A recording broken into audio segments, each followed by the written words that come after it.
All right, good evening, everyone. We are beginning our Monday Selectmen's meeting with an executive session, and so I'll entertain a motion to go into executive session. I make a motion to go into executive session, MRSA Title 1, Chapter 13, Subchapter 1, 405. Legal consultation. Okay. Do I have to say the rest of it? Yeah, you have to identify it. MRSA 4056E, legal consultant. Second.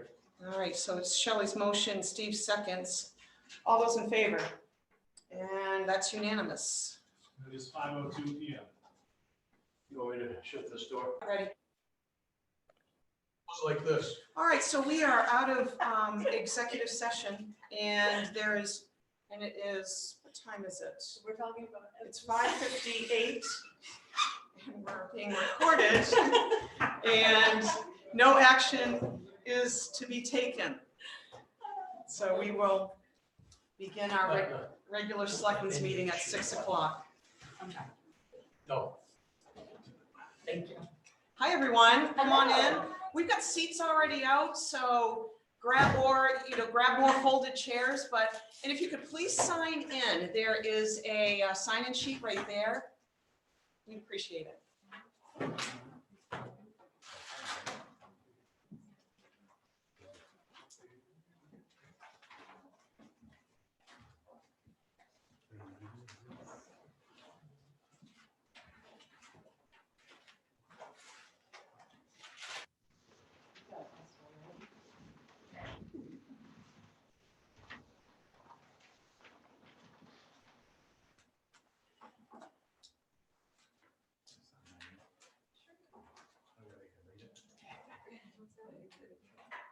I used to live in Maine.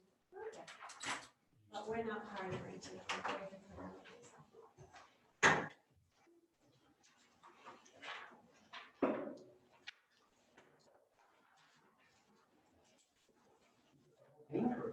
Well, how are you? Two-thirds of the family. Yeah, nice.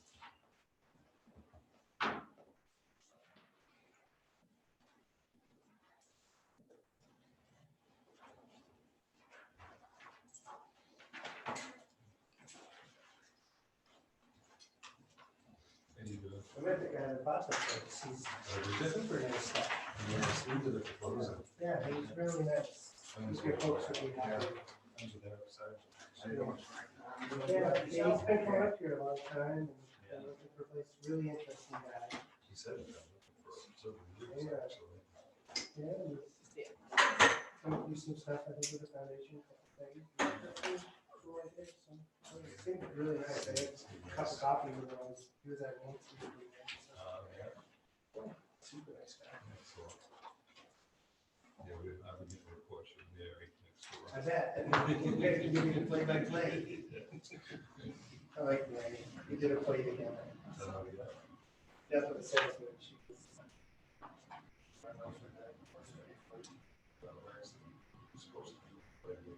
All right, looks like we have reached the 6 o'clock hour. And once just so the audience knows, we are, you'll hear this meeting is being recorded. So, it is being recorded. We've got a staff person zooming in. But we're going to start off before we get into our regular meeting with the presentation. We all set, Joe? Okay. So first of all, on our agenda, before we get into our regular meeting, is we've got the presentation of the town report to Vernon. Glenn Bean and his family has been invited to be here today. So just to read the dedication. It reads, Vernon was born on December 17th, 1929 in Industry, Maine, son of Olin and Beulah Ellis Bean. He graduated from Flagstaff High School in the class of 1947. Vern proudly served his country in the U.S. Army during the Korean conflict. On February 18th, 1956, he married Joan Nile in Stratton, and together they shared 4 sons. Vern, born May 25th, 1958. Ricky, born September 2nd, 1960. He gave his life in the Air Force B-1 bomber crash. Glenn was born February 22nd, 1968, and Nathan, born January 27th, 1971. All boys were born in Farmington, Maine. Joan predeceased Vernon in death on October 13th, 2019. Over the years, Vern worked for the Eustis Telephone Company from 1948 to 49, the Aquasic Light and Power Company in 1950, the Rangeley Power Company, 1960. In 1976, CMP purchased the Rangeley Power Company. He worked as an area representative until his retirement from CMP in 1991. In the following years, Vern was instrumental in organizing the transition of the private water company to a town entity in Rangeley. He served on the Board of Trustees and as superintendent for the Rangeley Water District, retiring again after 26 years in 2017. The road that the Water District offices are located on was renamed to the Vernon B Way in his honor. Vern was a member of the Mount Bigelow Lodge, number 202, Cora Shrine, 32nd Degree Scottish Rites and York Rites Masonic organizations, the American Legion, the 40 and 8, and was a longtime member of the Stratton Eustis Lions Club. Vern enjoyed fishing, hunting, auctions, and he was a licensed pyrotechnician for years. In his later years, he enjoyed doing jigsaw puzzles and watching NASCAR. The town of Rangeley is honored to dedicate this year's annual report to Vernon B.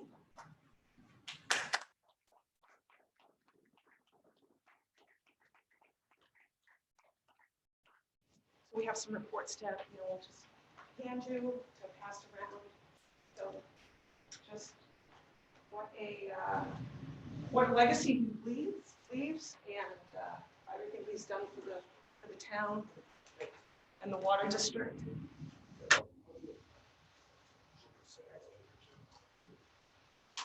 And there are more available if everyone didn't get a copy. Yes.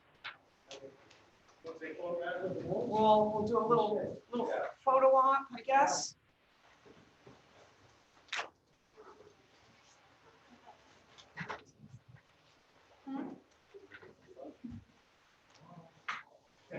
Should the family stand in front, Joe? Wherever they come from. Yeah. Yeah. We can get in the window. You guys are the important.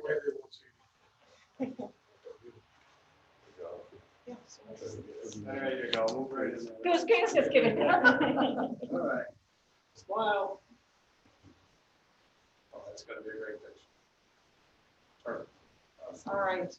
Thank you, guys. Thank you so much for coming.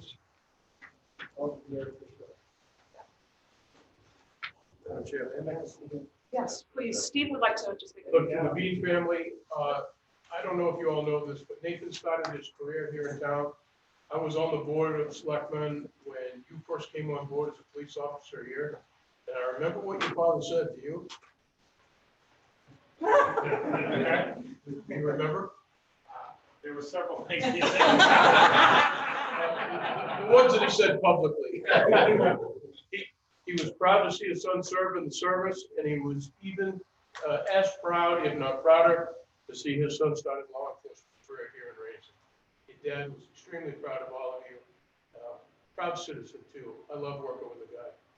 He really was a true Mainer. And incidentally, he's one of the last people that I ever met that came out of Flagstaff. Because the town now, as you all know, gone. So, well, very glad to be able to dedicate it to him. His sister, who was 90 right now, still living, was the last graduating class from Flagstaff High School. Wow. Wow. One graduate. Wow. Yeah. Thank you. Yeah. Thank you. Thank you. Good to see you guys. And next up, a public hearing for a new liquor license for the Portage Tap House. So we open the public hearing for any comment or questions. I'm not seeing anyone here from the Portage. There you are. Yes, I'm sorry, there you are. So the Portage, anything new to add or to discuss or? Well, yes. Okay. Yes, there is things to discuss.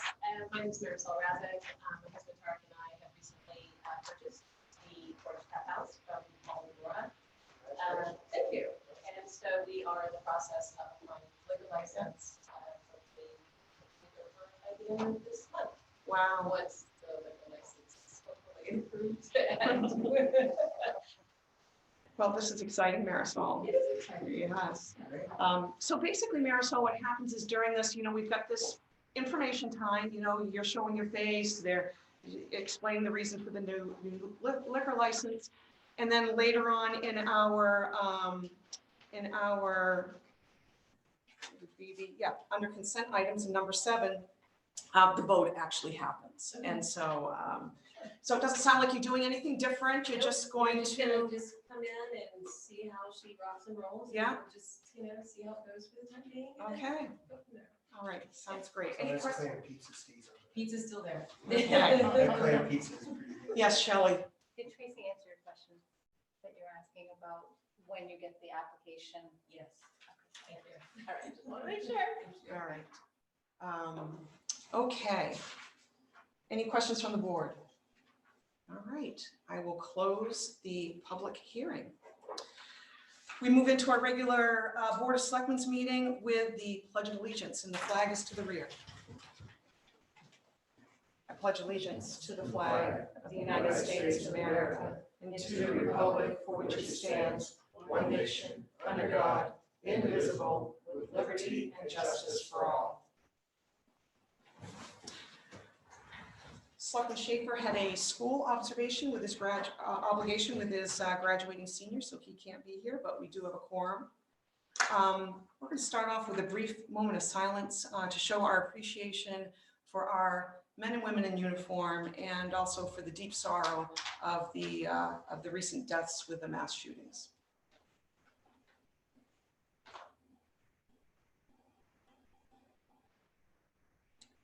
Thank you.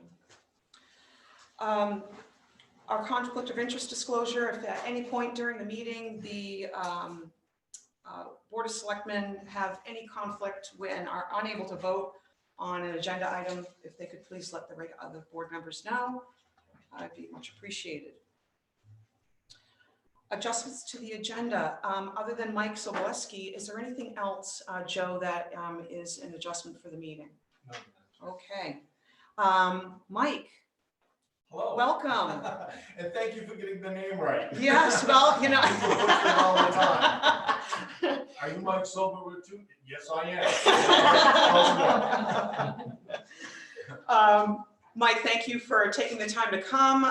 We got your, your insert was a part of our packet. So so we'll turn the floor over to you if there's anything you would like to say to the public. Right, there is. Thank you very much. I have a packet of some documents or some information here I'd like everyone to have. And while I'm handing this out, I'd just like to tell everyone that I'm a member of the Franklin County Republican Committee. We're holding a special caucus tomorrow night at the Freeman Building in Strong to nominate the new interim county commissioner. Clyde Barkley has resigned. It was effective June 2nd. And would you give this to the other? Absolutely. Thank you. He's resigned, and we're going to be nominating a new county commissioner. They're going to come in, they'll say their spiel to everybody that's going to be there. It is open to the public, so if anybody would like to attend, you're more than welcome to do that. If not, in that document, in those documents I gave you, is a page in there which has my contact information on it, and the phone number on there is my cell phone. So you can give me a buzz on Wednesday morning or send me a text, and I'm more than happy to let you know as to what the results of that are. The first page on that is a map of the new district. It's a legislative district. When they did the redistricting, they added 46,000 people to the state of Maine, approximately 308 or 309 per district, and redistrict. So that's a copy of our new district. you'll see the white lines that get down through it. Those are the county lines. So you can see there are some in Oxford County, mostly in Franklin County down the middle. And on the right-hand side is the towns that are up in Somerset County. So I wanted to make sure that you guys all had a copy of that so you could see what that is. The next set of next pages it's 7 pages long. And back last year, the Mills administration put together a commission to study land use and zoning restrictions in the state, in rural Maine. The commission put together its report, and they came up with LD 2003, Legislative Document 2003. That was implementing the recommendations of that commission. They went through the legislature. It had 2 amendments. It went through the Senate, had another one, went to Mills's desk, the governor's desk, and she didn't sign it or veto it. It became state law on April 27th of this year. Its effective date is July 1st of this year. That document and this law actually informs the municipalities of what your role is going to be in the statewide housing production goals for the state. It basically allows, and I'm not here to debate this at all. I just want to make sure that you're aware of it. I go to these meetings constantly. This past month, I've been all over this place from Gilead Newry up to Jackman and everywhere in between, talking with in executive sessions. And just to make sure everyone is aware of this and that you're prepared for it. Because like I said, it's July 1st when it goes into effect. It basically centralizes land use, zoning, and community development in rural Maine. What they want to do is try and develop more of rural Maine into low-income housing. On page 2 of this document, it specifically references HUD and the Housing Act of 1937, Section 8. They've also been able to include the word in there, affordable, further on down in that sentence. But what this does is it allows for what's called an ADU, an accessory dwelling unit, to be built either inside of a home or any type of a structure, garage, a business, it doesn't matter. It can be built on the side of a building as long as it's an already existing wall, up with a minimum of 190 square feet. They do say that the town can set the maximum on that. It also allows for anyone to build a 1-unit ADU on their property. It allows for anyone to build a up to 4-unit apartment building on their property. Now, also on this document, also one of the documents I've included in here is a press release from the Mills administration, which states that they are putting together a program right now to give between $20 million in either 0 interest rate loans or forgivable loans for development of apartment buildings 5 to 18 units in rural Maine. So if you see what they've done here, they're talking about low-income housing. The person can't make more than 80% of what the average is in the area, which in Franklin County is 54,000, so it's 41. They can't pay more than 30% of their housing costs for their living quarters. And that's one of the tricky parts about it. It's cost. It doesn't say their rent. So they haven't defined what that is. They're there. So they've gone from saying, build one inside your home or any building you want, add one to the side of your house, build a single standalone one, build a 4-unit one, or build a 5 to 18 unit one in rural Maine. And it's a great concern because of the way that it circumvents a lot of zoning. And it still maintains shoreline restrictions. I've also included onto the back of that a copy of Title 12, Chapter 423A, which is lot size and how it pertains to wastewater and sewage disposal. I just wanted to make sure that you had the information because I'm asked about it a lot, and for you to make your decisions as to how you feel about that. I've been in a lot of meetings about this, a lot of Zoom meetings, dealing with a lot of line-by-line issues in that document, how it is intended to change the face of a community. those structures won't be out back on the back roads. They'll be in town. These are low income. These are places where people won't have the ability to fill up a gas tank to go in town to work. These are areas where they're going to be able to, the low interest rate or forgiveness loan part of that is either for new construction or buying existing structures that they can convert. And it sets it up for predatory contractors to come into a community, buy up a dilapidated motel home, you know, those strip mall type homes, that motels, motor lodges, and convert those into Section 8 low-income housing. Now, low-income housing or affordable housing is incredibly important to every community, but this takes it to a different level. And I just wanted to make sure that everyone had a copy of this. You could look at it. Like I said, my cell phone number is in there. I don't want to take up any more of your time in executive session because I got 2 more little issues I want to touch on, but I'm more than willing to come at any time between now and the 14th, the election date, and if I'm successful, anytime after that at all, and meet with anybody to discuss this more in depth, and primarily to discuss firewalls. You can't stop this. There was a citizens petition applied for. Application was made by a gentleman down in southern Maine to do a citizens petition. The citizens veto is what it basically is. And I was in a Zoom meeting with that the other day. That is not going to gain any traction at all.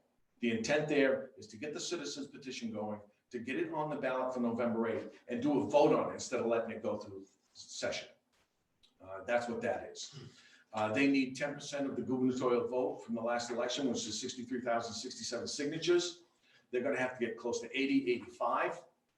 In 2019, I took a job as an NFC employee with the Department of Commerce running all field operations in the state of Maine for the U.S. Census Bureau. I know what it takes to put together an operation like that. The manpower, the logistics, the money that it takes. They'll never get that done. So we only have one choice and one option here. Actually, there are only 2 options. One of them is that we take control of the legislature, the Senate, and the governor's office and either repeal this or write new laws to tamp it down as much as we possibly can. Or the other one is for the local communities to come up with firewalls. And I have a pretty good list of them, things that you can do to get ready for this, and it's best to prepare now. So that's all I'd really like to say about that.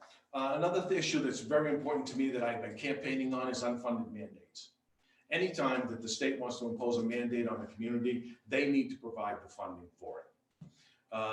All too often, they'll go into, let's take for an example, a problem will happen with a fire engine down in Portland. The pump doesn't work on the engine. The state mandates all the fire engine pumps need to be checked.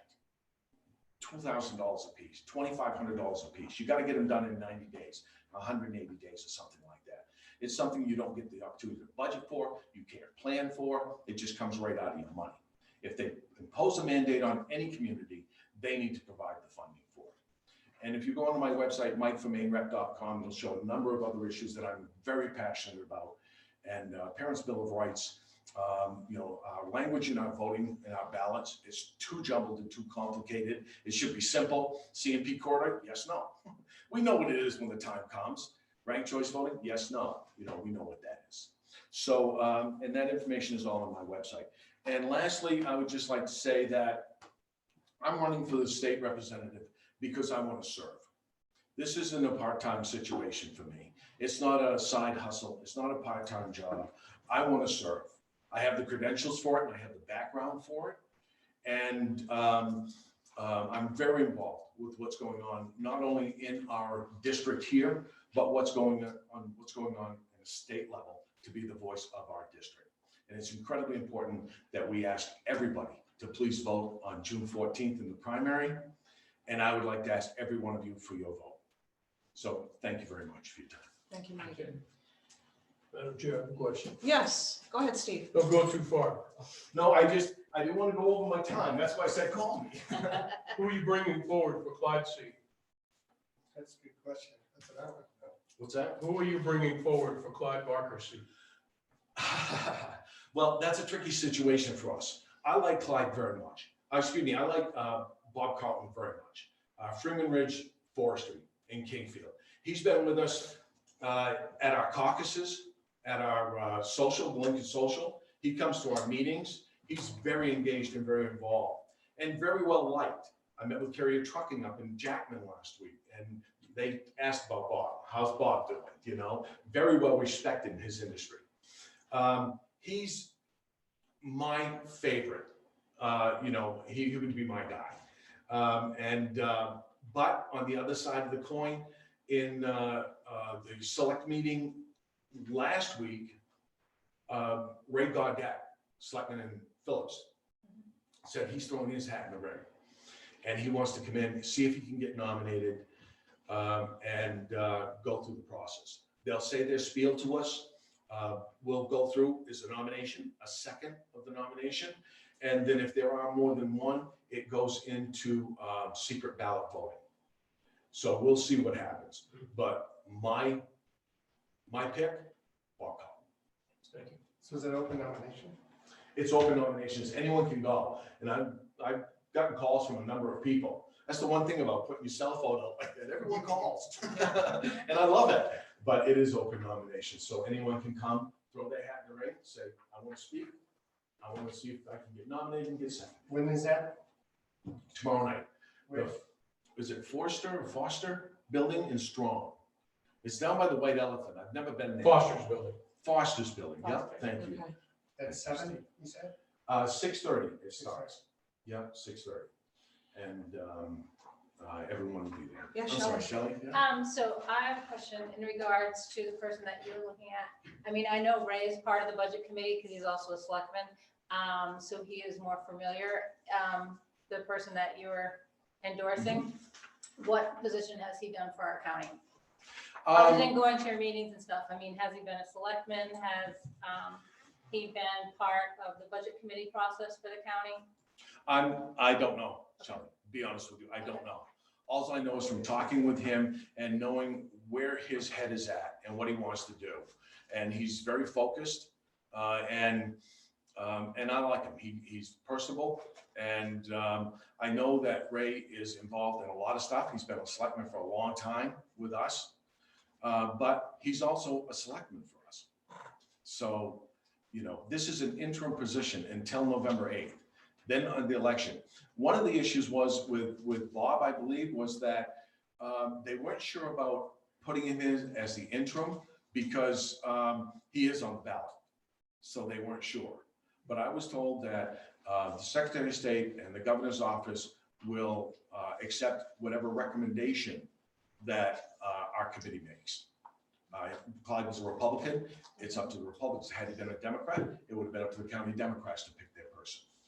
But that's who that is. As far as the specific details behind Bob's long lineage of what he's done or short, I don't know. I don't know what that is. I just know he's very well respected, does a great job with his business, and has a good head on his shoulders. So that's what leads me to him. And we'll see. Everyone gets to talk. Okay. I might just say, no, I think he's a better guy, you know, or someone else is. But right now, that's what. Okay. All right. Thank you very much. Anything else? No. Thank you very much. Thank Thank you. Good luck. Appreciate it. Yeah, thank you.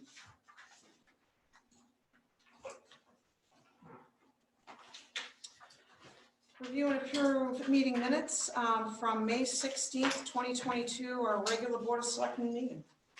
Madam Chair, I move the minutes for May 16, 2022, Board of Selectmen regular meeting as presented. Steve's motion and Ethna seconds. Questions or comments? All those in favor? And that's unanimous. Our May 22nd Board of Selectmen final warrant public hearing notes. Madam Chair, I move May 24, 2022, Board of Selectmen final warrant public hearing notes as presented. Steve's motion, Ethna seconds. Questions or comments? All those in favor? And that's unanimous. Moving on, any public present to speak on a non-agenda item?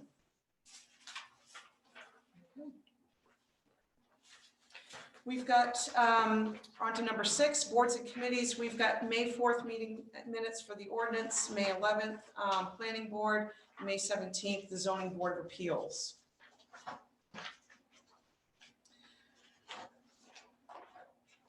Consent items, we have got the Marisol's Portage Tap House liquor license application. Madam Chair, I move Portage Tap House liquor license application under new ownership for the following year. Seems completed. So it's as submitted. All right, Steve's motion Second. and Ethna seconds. Any follow-up questions or comments? All right, Good luck. all those in favor? Thank you. And that's unanimous. Congrats. Congratulations, Marisol. Thank you. See you guys there. See you there. All right, we've got a request for appointment for the Veterans Memorial Committee submitted by Greg Whalen. Madam Chair, I move the application for the Veteran Memorial Committee for Greg Whalen, is that how you say? Mhm. As submitted. Steve's motion. Second. Was that you, Ethna? Yes. Okay, Ethna second, sorry about that. Very thoroughly completed. Yes, Chris. I apologize, I should have homeworked this ahead, but since you brought it up. The scope of that is just to get the memorial updated, right? Is that what that committee does? Go ahead, It's a Joe. little broader than that, Madam Chair. It'll include veterans events. Okay, because I would really like to see, we've talked about it, but it doesn't seem to be getting off the ground. Ever since American Legion's been gone, there hasn't been a parade or really anything for Memorial Day, and I'd really like to see that, and I'm willing to help organize the parade if you can let the committee know that. I would like to see that come back, because when I was a kid, I remember marching in it. Aunt Louise tossing the wreath in the river. It used to be quite an event, and now it's just you know, I think somebody on Facebook said there's never been a parade, so I mean, it's been that long, people don't know, so maybe, I don't know if that's in that scope, but it would be great to see. We got a year to try to get that back. Are there any more openings on this, Joe? I think there may be one or two, but I'll have to double check. Yeah, and okay. get back to you. All right, so we have got Steve's motion and Ethna seconds this request for appointment. Any other questions or comments? All those in favor? And that's unanimous. Donation acceptance for the dugouts. There's actually, Keith has notes back in, let's see here, there's section 10, I think it's Section 9. section 9.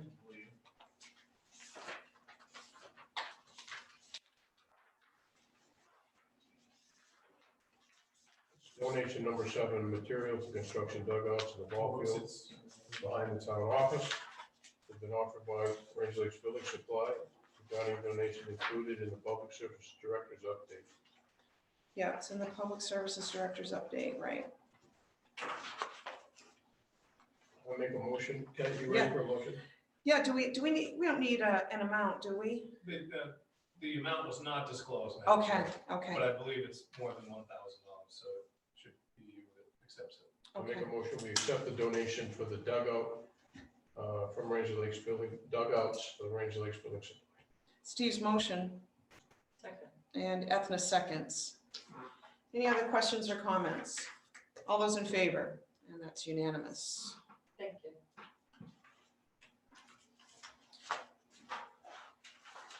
Very generous.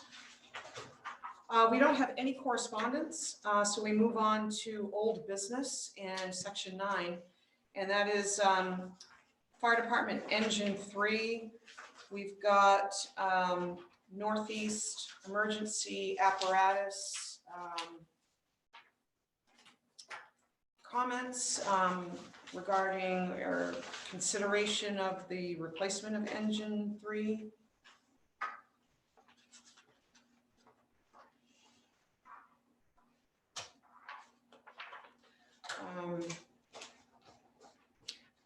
Any questions or comments from the board? I mean, basically, it doesn't, you know, it's not an estimate, it's just basically it's a recommendation. Yeah, Shelley. So it bases like just an overall, but it doesn't like have an expense to fix things. I mean, there's only one thing that says about replacement of the tank. I understand it goes into details about the age of the vehicle and things like that. But it doesn't actually have, where we've seen in the past, like an estimate on what it would be the cost to fix.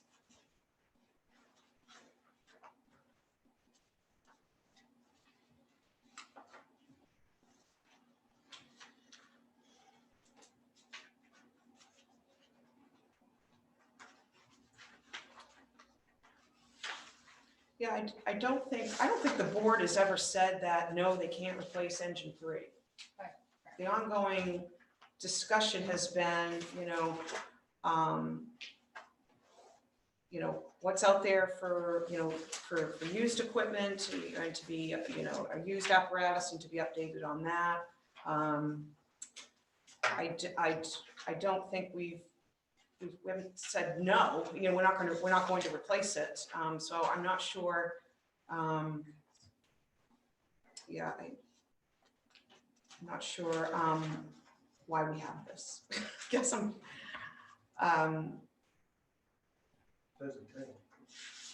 So We asked for it, but it wasn't what I thought. I I thought it was gonna be like an estimate of what the cost would be to fix it, to see if there's Well, value in because- fixing it. yeah, go ahead, Joe. Madam Chair, so this is not an estimate, you're correct in that regard. It does list, generally speaking, some items about this truck that are going to be difficult to replace or repair. Specifically, it gets into the warning lights, that's kind of a smaller item, but they're required on the truck. The engine, it's a 1995 Detroit 6V92. It's something that the parts are a little harder to get. The phone system is outdated. That's the fire suppression system.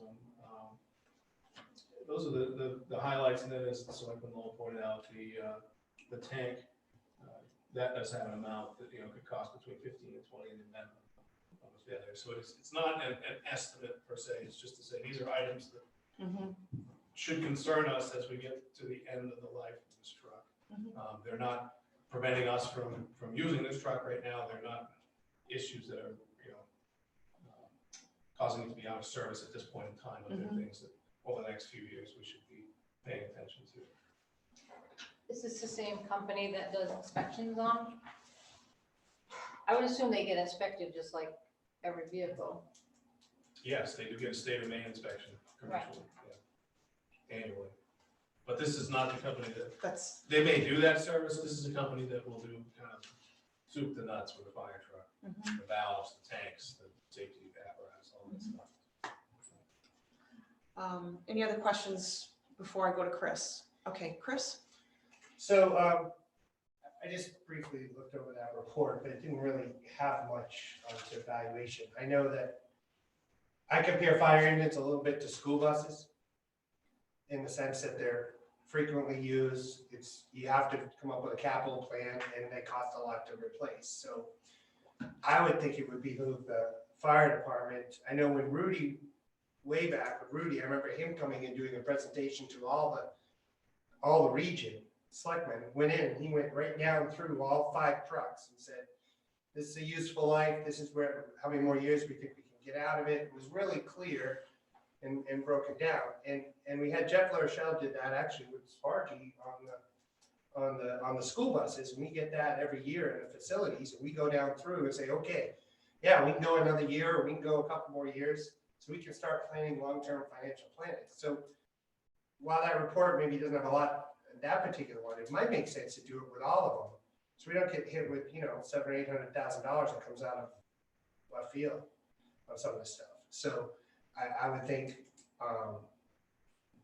that would be something almost put together that's almost an annual kind of like an update that came out of our fire department that could be included even in the town report as to kind of a status of where things are, so that and I do understand, I guess from what I only heard anecdotally is that the fire department's been saying for a year or two that they think that this needs to be replaced. It would just, I think, help soften and at least educate the public opinion as well as the changing select board, that it'd be a living, breathing document that every year kind of updates where these things are at. And I mean, you don't have to necessarily have a professional come in and do that stuff. You just gotta have whoever's working on the rigs be noting these things that are there. I mean, I don't know what that costs to do, but that doesn't seem overly complicated to put together. They now have a format that they could use and probably go through the rest of them themselves with whoever's the qualified person who works on the vehicles. But this is, you know, this, to me, this is as important to figure out is on a smaller scale is what, you know, you've got your public works doing on your roads, remember? And then we had to go do the big road bond and all that stuff and those pieces. And so I'd like to see that. And I apologize because I missed the public hearing. I was away. Did we get a clear understanding that the article that's gone in for the new truck, that the price that's in there includes all the financing costs? And so if this article gets approved for X amount of money, the public says, John Q. Public says, I'm paying, I agree to a warrant on this thing, that's all the costs out the door? Because I understood this truck's like 2 years out, and the order, is it a guaranteed price? Did that all get worked out? I apologize for asking to repeat stuff that's already been done, but I heard there was still some ambiguity as to whether or not when people go to the polls, that they know that they're voting $700,000 or $700,000 plus $85,000 in finance costs. And again, I'm only got this anecdotally, so I was wondering if that could be, if you as a board have consensus, have a clear understanding, or Joe, that where that's at. Well, I can speak to how the board, you know, the board sitting here, we have a unanimous consensus that Madam Chair, can I interrupt? I don't think this is the time to talk about this. I think the response, no, please go I ahead. think the response is that we have a valid citizens petition that's going on the ballot. Okay. And after we find out what the town does with that, then we will then, if I may, have a clearer path as to what this board can do. Okay. That's fair. I don't mean to No, take over your win here. No, I'm just not at afraid all. that we're marching down the road of. Yeah. Because we don't have all the answers. No. I'll be quiet. That's a fair answer from you, Steve. That's what I wanted to Yeah, hear, because it's- my understanding was we don't have all the answers. And I don't think that's abundantly clear to the public when they're voting on that article. So yeah, that's why I mean, it's a citizens, you know, it's not Board of Selectmen wording, it's not Town of Rangeley wording, so there is some. So does that mean, because of the precedent that was set by doing that, that now pretty much any budget article can now be brought? as Chris, a you're acting like a petition? lawyer and you're digging. I am digging, Yeah, because I think it's I don't- crazy. Yeah, I just, as I said earlier, and I apologize, Madam Chair, I think any more response, we end up in a slippery slope and can't answer the questions that I know Okay. you want. That's fair. Where will I be able to get those answers then? If the Board of Selectmen, who's The the Board of judging Selectmen will have group answers. of that, May I finish? Yeah, go ahead. The Board of Selectmen will have answers after we know what the town does with that warrant article. so at the next meeting, I can come and ask those That's correct. questions. Okay, Yeah. that's fair. Yeah. I'll see you then. I hope so. Thank you. Mark, On the assessment of engine number 3, in the public discussions that I was present for, it seemed like about the most major concern was that they have a pump on that truck with a bypass issue, and are nervous about using it in the winter because they think the water's going to freeze up as it leaks out of it and cause problems. Now, if that's the biggest concern, someone should get a cost estimate on how much it costs to reseal a pump.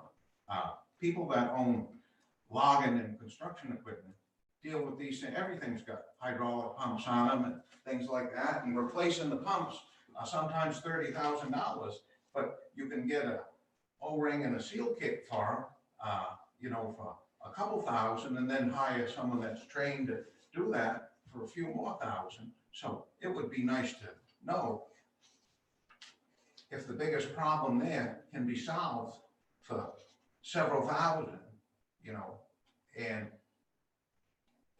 give you a little more time to do the research and stuff like that before you purchase a $750,000 to $820,000 truck. And it just seems like that's basic with, any types of equipment that the town owns. I know in the highway department, when they look at replacing trucks, they know what its weaknesses are and how much it's cost to resolve them. And I think those numbers are pretty helpful to let people make informed decisions. And I just haven't really seen enough of that on this. Yeah, well, that's a good point, Mark, because I think the fire members who have been present at meetings, they have repeatedly voiced that concern. And kind of the bigger picture here is, okay, well, they've got X amount of money in their reserve account, say $200,000, and how much, if they need to create engine 3 or make engine 3 into a more reliable response vehicle that they literally have said they feel like they have to baby, because they're going to be if this passes, the potential is 2 years out. What's that cost? Because we need to, like I said, factor it into the true, what money is going to be available that won't need to be raised through taxation out of the, keeping in mind the balance of the fire department reserve. So we don't know how much it would cost to repair. And I think that's kind of what we've been waiting for is. People that own equipment and make a living with it, they deal with this stuff all the time, because not many companies in rural Maine have all new equipment. They all have older equipment, used equipment. And, when stuff starts giving them problems, they have to figure out what needs to be fixed, how much it costs. And if they do that till they save up some more to get a replacement thing, can they get that money back when they trade it in or resell it, on the secondary market? It just seems like that kind of process is just real basic to almost all companies, but we don't seem to be digging into it here. And that's all I just want to say. I think it's hard to make an informed decision without that type of information.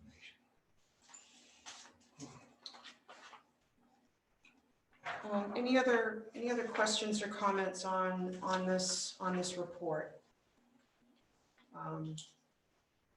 So, I mean, it does point out some valuable points. It's like whether it's worth replacing a certain thing as far as the cost, and whether you're going to, get your money back if you resell it later. But we don't, it just seems the fire department's very concerned about the workings of this truck, and if this needs to last longer, we just would need some information as far as how much it's going to cost to repair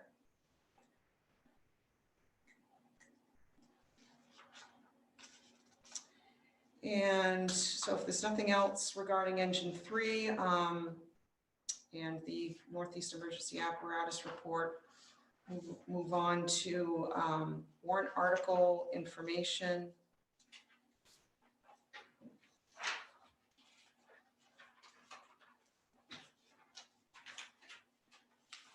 Though I think we've already kind of covered the warrant article information. So moving into page 2, the revenue update, there was a question at the final hearing as to what the excise funds are for the current year, because it was mentioned that there is a notable decrease in excise revenue this year compared to prior years, and so that is that's been laid out in this handout. Any questions regarding the excise tax revenue update? The septic sludge application and fact sheet. Keith submitted a kind of a comprehensive information on this. And Joe, I guess if there are any highlights to hit here. The biggest highlight, Madam Chair, is that we're not currently spreading septic sludge on our facility. And it's looking like possibly August before we do that, if it happens at all. That's the long and short of it. What's happening currently is the primary septic hauler in this area is hauling to southern Franklin County using a frac tank. There's an example of what a frac tank is in there. It's a big rectangular storage tank, basically. Then it's going to Anson Madison, or it's going directly to Anson Madison. They have the reason it's going there is they have the capability because of how they were set up for the mill, and not using that capacity anymore. They're able to handle this. It's related to PFAS. It's also related to our application here in town that is being reviewed and hasn't been accepted yet. So that's the big takeaway, is it's being nothing's being spread up there in terms of septic sludge. It's being hauled away south. For those that don't know, can you clarify as to why we're not going to be able to spread up there until maybe August? So we don't have a license currently. We've applied for that. The application is pending.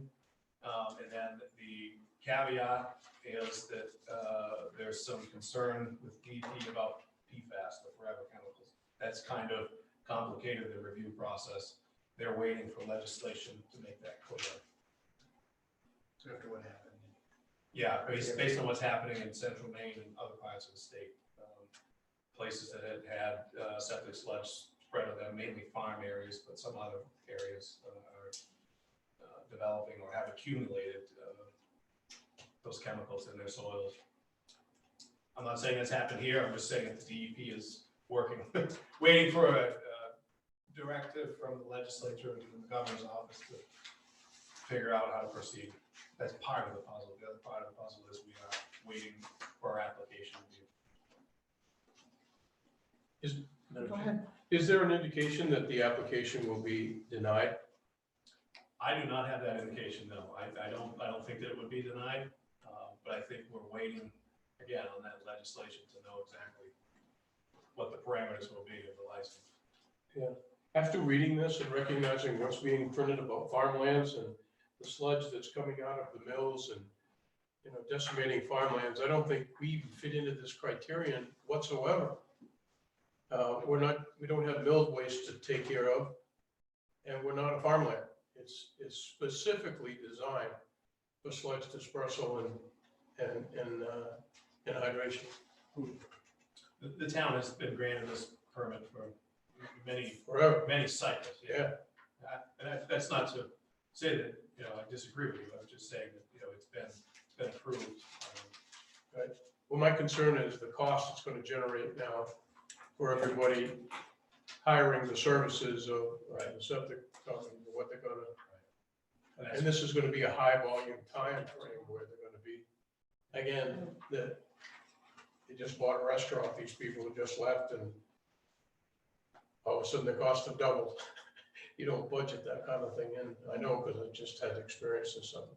So anyways, anything we can do to push DEP along, I think would be advantageous to everybody involved. We're in regular communication. Keith's in regular communication. I'm sure. I wouldn't sleep if I didn't say something. Thank you. Thank you, Madam Steve. Chair. Mark had his hand up first. I think going forward with this septic sludge thing, I don't think they'll necessarily be denying permits like ours, but they quite likely could require more testing. There isn't any testing done right now, and you just don't know what people put down their drains. These things on all mill waste, rug cleaning stuff, all types of cleaning products have them in them, you know, And, you know, that foam that they used to use for fighting fires and stuff, which we've tested up at our fire department has tested up in the airport area in years past, is one of the biggest sources of those PFAS things. You know, and so they've kind of outlawed that fire foam, but that's, they're called forever chemicals for a reason. They hang around, and you know, if people just want to, I think they're gonna, the situation's so bad over in central Maine, you know, and that I think they're gonna try to keep that from happening again. So I think they're just gonna have more testing done to make sure that you aren't gonna spread something with it in there and then have a hard time cleaning it up again afterwards. Mhm. That's just what it seems like is happening. You know, certainly no expert on it. Just thought I'd share that. Thank you, Mark. Chris, you had your hand up. Yeah, so the question I had to Joe was, so it's been suspended by the state for X amount of period of time, is that why, or we were just lapsed on our license, or? It has not been suspended, Madam Chair. There was a new application put in. There was a short period of time that was lapsed. So do we just not put it in on time or something? Is that what we missed? I mean, I'm not trying to hold anybody accountable. I just wanted to understand, because this is costing us real money to ship it. Was it missed for a few months or something, just didn't get renewed when it should have? So what used to happen with these applications was they used to be a 5-year term, and then they went down to 2, as I understand it. So it snuck up on us. Okay. Yeah. I just didn't know if maybe if the state suspended it, it's one of these unfunded mandates is he was talking about. Maybe there's some grant money or something from the state to help us cover that cost, but I'm surprised they wouldn't have issued a probational license based on the historical park and the fact that we're not, like what Steve says, it's a designated spot, it's not a farmland, it's something we've been doing it forever, it was made for, it just seems unreasonable that the DEP wouldn't expedite this since it's costing us real money. Madam Chair, and I think in normal times, that's a reasonable expectation, but the caveat is the research related to PFAS. I think that's without the clear direction from the legislature and the governor's office, as I understand it, they've slowed down on this. How long has this been in DEP hands? A couple months, 3 months. Probably. And they haven't issued a license, they've had it for 3 months? They've known about it for 3 months. The date is on this document here when the application was sent in. It wasn't 3 months ago, it was more recent than that. Okay. Well, you need someone around on the Cape, so I'm gonna keep that, have my taxes go up, spread and shit out of town. May 13th was when it was signed. So it's been a month. Almost. And that's not permit by rule, so we can't just start after 20 days and not hearing from them. No, I don't believe so. No. Any other questions or comments regarding the septic sludge application? But I guess, Madam Chair, Yeah, go one ahead. last question I had was that, you know, with all these changing and things that, like in New snuck up, do you guys now have like a master calendar or something, so you have the due dates of these so we can avoid that in the future? I mean, everyone makes mistakes, so I'm always about, if you make a mistake, what can you do in the future to prevent it from happening again? So I just didn't know if you put something in place to avoid that. We've talked about it. Talked about or implemented. Madam Chair, if anybody would like to discuss operations with me, give me a call. But yeah, we definitely had this discussion. Okay.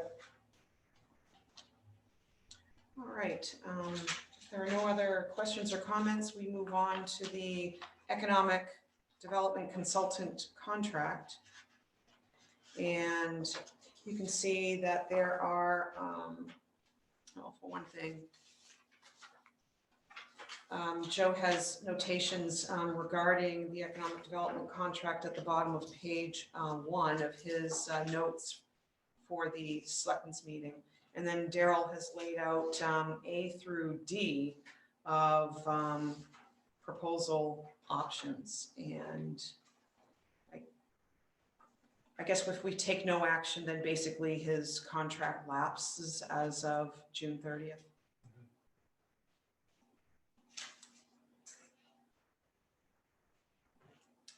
Yes, go ahead, Steve. Thank you. Joe, Economic Development Committee, their position on this? So the position of the RREOC, Madam Chair, is that, remember back in budget season, I proposed to you that we use the reserve funds for the consultant fees. So we kind of took that amount out of the planning budget, or portion of it. The economic development folks are okay with, they're recommending that we can use, that we use reserve funds for project-based economic development functions. So what we have right now is kind of a retainer-based arrangement. They were not in favor of that being used out of the reserves. And, you know, having thought about it, having talked about it, with the amount of, and I think I put this in the notes, with the amount of projects on the event horizon for us, I think we've got a pretty good queue. It's just, I don't want to overrun, you know, myself and the folks I've worked with here with any more stuff right now. I think we have enough to kind of keep us going.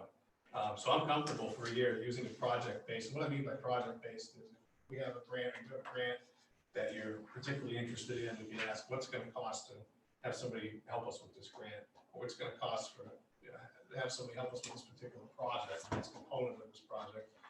And the committee seemed to be comfortable with that, because then we would know, okay, it's this much, say $4,000 to help us with this grant, or, you know, this component of this overall project.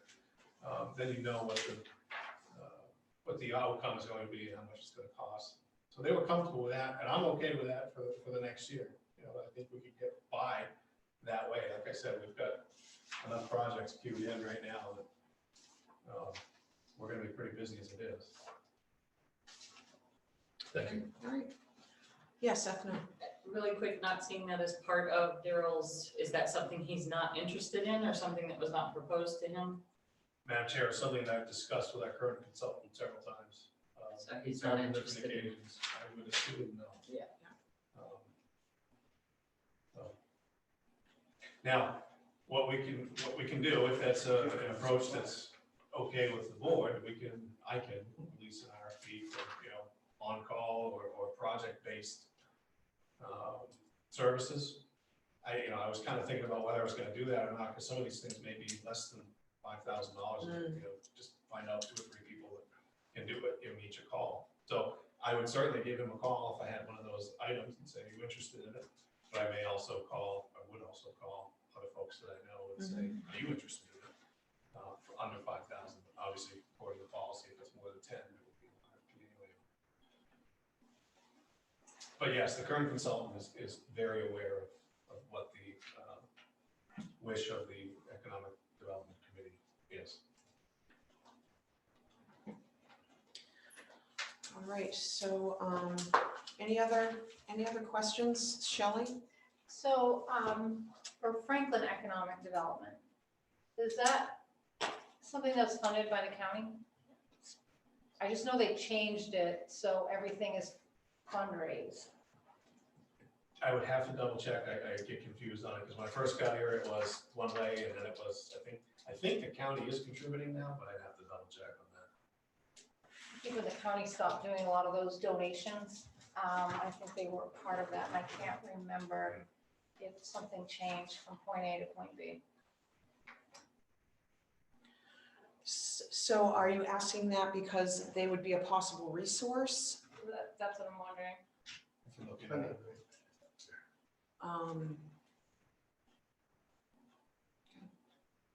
And it's nothing we contribute to. Right. But, okay. But I didn't know if the county paid a portion of that or anything extra. When we were looking originally at broadband, I think that we've had to pay extra. Charlie was pushing that forward. And when they were doing the surveys and stuff like that, he was trying to pull everyone together at one point. So if that's when Franklin County was looking to do broadband altogether, and they were just trying to look for ulterior motives, but just a thought. Yeah, and a possible resource. Yeah. All right, so, yes, Chris. Franklin County Economic Development is self-funded. They started last year because it was cut from the county budget. So they're out soliciting banks and businesses for funding. I do know that for a fact. Okay. So they were one of 2 or 3 organizations that the county tripped back on and asked them to figure it out and do the thing. Mhm. So I don't think it's bad. You can find, there's grant writers out there. There's grant writers I know that live in this town. And I think if something comes along, I think if we just put it out there and say, hey, we're looking to apply for some grants and interested, I think you'll find some citizens that can do that as well. And, I think Dale did a good job on what's been done there, but I don't think it's gonna hurt to pause for a year on some of that stuff. Seems like, unfortunately, that's the problem with some of these economic consultants is they help and things go well, and then you don't need them as much. So, I think we're in a pretty good boom right now. All right, so if there isn't going to be a motion on economic development consultant, then his contract will lapse. Okay. Moving on to the Goose damage management plan. You see we have a quote of approximately $4,020.65. Joe, anything else to add to this? Madam Chair, I just wanted to let you know that I've obviously been in communication with Ben and his folks, John Wood, regarding this. They're able to come up and do the roundup, I think, end of June or July. Just wanted to be sure that that's what you wanted to do and make sure that you had an idea of what that'll cost. That we can take that out of the Parks and Rec budget. It's an operational thing. Just wanted you to be aware of it. But that's still ongoing, and we're going to keep you in the loop on it. Appreciate it. Any questions from the board? Shelley? What if they're over in Rangeley Plantation? Under this agreement, I don't expect that they would be. So they're going to work in the town of Rangeley under this agreement.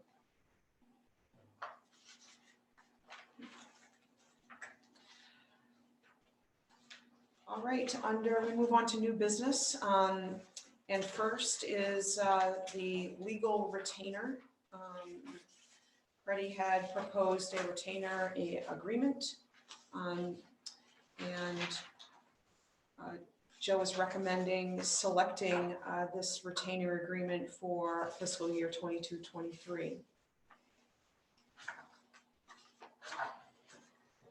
Any questions or comments from the board? How did we budget for it?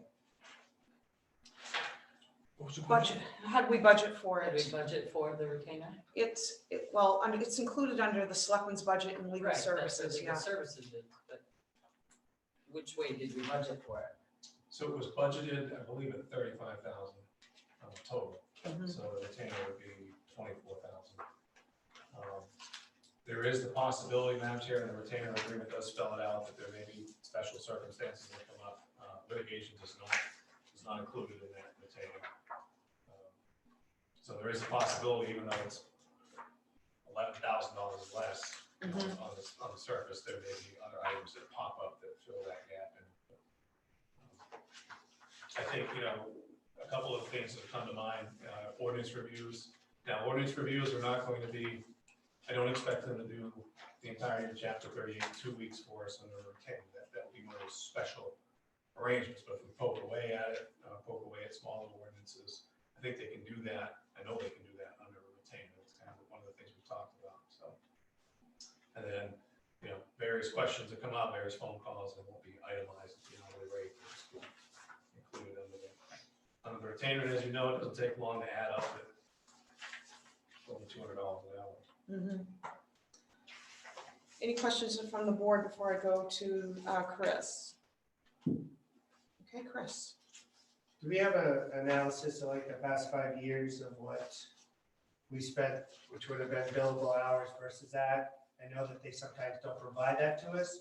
I know every associate in that office is tracked on their billable hours and based on their bonuses and their structure. So the data exists. I just don't know if we've seen it. So we can look at, say, okay, you know what, we spent this amount. If we were paying per hour, would it equal this versus what the billable rate is? So you can say, are we getting a deal or not? Because I've been involved with some of these, and some of these it's a deal, and some of these it isn't. So was that done? We did look at that, Madam Chair. We had one of your packets, as I recall, had a pretty significant bundle in it. And when we looked at this year, it didn't make sense. We said, geez, maybe it was last year we looked at it, but we were like, it doesn't make sense at this point. But we weren't looking at as much at that point as the ordinance updates, policy updates. I think we should be doing a personnel policy update. A lot of those things that attorneys can kind of plug away at in the background, that if we were to do under a normal agreement, would be by the hour, it would be would add up very quickly, I think. And again, I don't think that they would take a monument. They wouldn't codify our whole list of ordinances under a retainer. I think that would be extra work. It would be monumental. But I think if we plan carefully and kind of go through it in a programmed way, we can benefit from a retainer. Chris? I had a follow-up question. To hire attorneys to write whole things like that is cost prohibitive unless they've got some built-in forms that fit in that way, which a lot of them do on certain things. So I think that's a good question to ask when looking at something. But also, I found in my experience is just that if you can do the lion's share of the work and then say, okay, we've reached a consensus where we think this is, can you look it over and review it to determine that? I would think that that would qualify under our retainer as normal type of things, kind of like there was an employment contract. We've got it all set, but can you look it over to make sure we're not putting ourselves in a situation, those type of things. So I think that's obviously something I think that can be managed from the town manager side of that part, but it's really easy to fall into that when they're like, oh yeah, we'll take care of it, and next thing you know, you've racked up 5 or 10 grand. Right. I've seen that happen, especially when I saw that a lot in commercial real estate with a lot of the firms in Portland. They'll say, oh yeah, we'll do the lease for you, and then $5,000 later, you're out a lot, versus negotiating and working on those things that are business terms versus the actual legalese and what it meshes there. And so, especially since there's a lot of good municipal ordinances out there that can be pulled and policies that we can look at some of the other places and pull those together and then have our Frankenstein version reviewed, I think is more cost effective. That's just my comment. And I did want to mention too, Kristen Collins, who has done a lot of work for you guys, is very good, and she's done a phenomenal PowerPoint on LD 2003, and I would suggest you ask her to send that to you, because what State Rep brought up some certain things. There's some really good stuff in there that actually can help us here at Rangeley. It allows a lot of some in-law apartments, might help us solve some of our employee housing type of issues and those type of things. And there was a big presentation done at Marita, which I was actually at the day of your last meeting I couldn't be here for. And they did a big presentation about the funding that is out there for the developers. And it's a point system in the stuff that's there. And so I don't necessarily see it ending up in the grubby paws of some crazy developer out of New York City or something like that. I think it's going to end up some valuable projects that are going to be beneficial in the rural Maine area. And each of those are evaluated, and the team and the administration is pretty focused on trying to do the right things. And as you know, whether you like our current governor or not, she is from Franklin County, does have a little bit of an understanding of what rural community is about. So while there was brought up some alarm piece of that, I've read through that LD 2003, and it's a simple thing. It's like, for instance, at my house, I have a garage. cut off the top of my garage and put an apartment above it, which could be rented by an employee for any business here in town and there, but you have some flexibility in zoning. In fact, I reached out to Bailey about that because I was thinking about doing it because it just kind of makes sense and it helps us with some of the challenges that we've seen with inventory and those type of things. And I think the market's going to kind of take care of a lot of this stuff over the next couple of years. And most of these things, especially the affordable housing, if you look at the actual bill, they don't go into effect till July 1st of 2023, especially the affordable. So it's not like you've got to run and try to solve some of this in 3 weeks. I didn't want to be disrespectful to him when he was here talking about it, but I've read about that there. So just keep that in mind on those things. But there is some stuff that's going to have an effect on your overall Chapter 38, for sure. And that discussion will resume after budget season. So we've, what we've got is the legal retainer. Joe, you need us to make a motion, and, you know, I think Joe's recommendation, I agree with. I mean, Joe is the first full-time town manager we've had sitting here in a number of years, and he can see what needs to be done, you know, what needs to be looked at, you know, that hasn't been thought of or regarded in 6 years or however long it's been since we've had a full-time, real full-time town manager.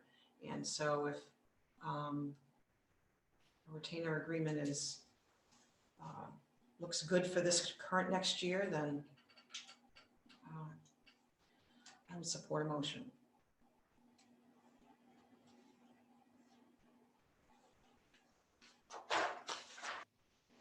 If someone has other thoughts, please voice them.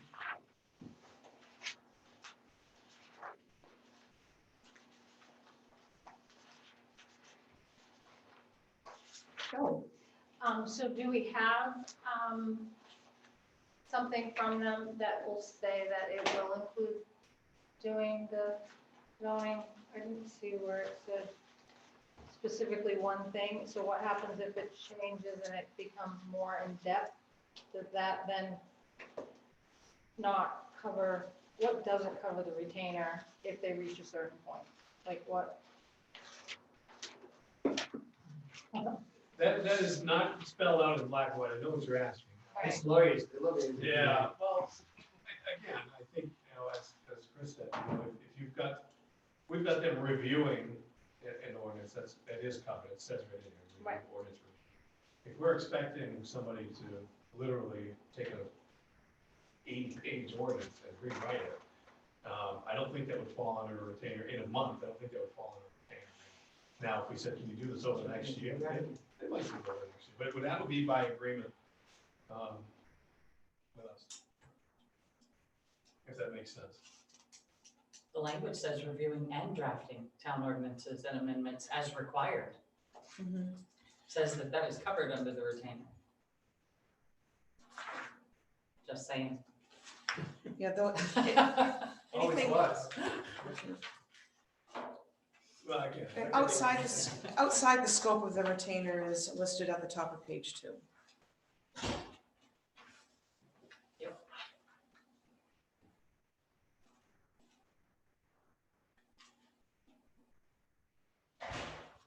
I agree, Madam Chair. Those items are certainly covered by the retainer, not the ones on page 2, but the review of ordinances and drafting. But just the cadence of it would be by negotiation. I don't think we could reasonably ask them or anyone in 2 weeks' time to codify our entire list of ordinances. That it would be unreasonable. I guess that's the only way I can answer that question. And again, we're going to pace. We can't go at that pace either. You know, we have to pace ourselves. Well, I just think of the number of times we've gone back and forth just with the TIF policy so far, and the money that and the time that's been put into that, and we certainly could be looking at something similar with different policies or changes there too with with Preddy reviewing as well, and, you know. Any other questions? Shelley, did your question get answered? Yeah.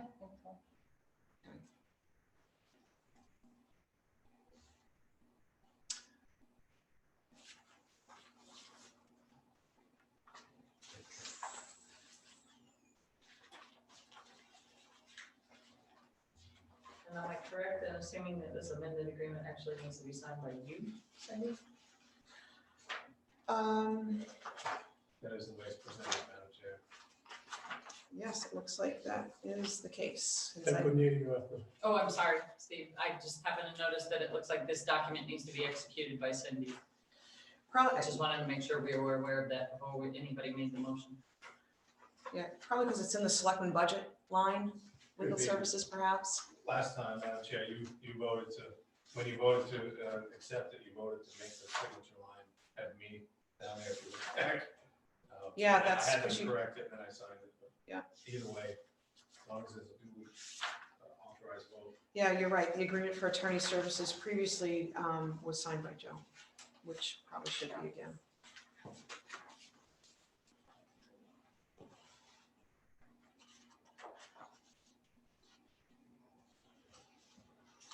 You waiting for a motion? If there were any further questions, but yes, I get it. I'm not seeing any hands, so I guess a motion would be, Good. I didn't want to push it. I'm sorry. I'm assuming everybody's in agreement with the retainer. All right, I move we sign an agreement for a retainer for fiscal year 22-23. Steve's motion Second, at the seconds. and now can I throw in discussion? Yes, Okay, sorry.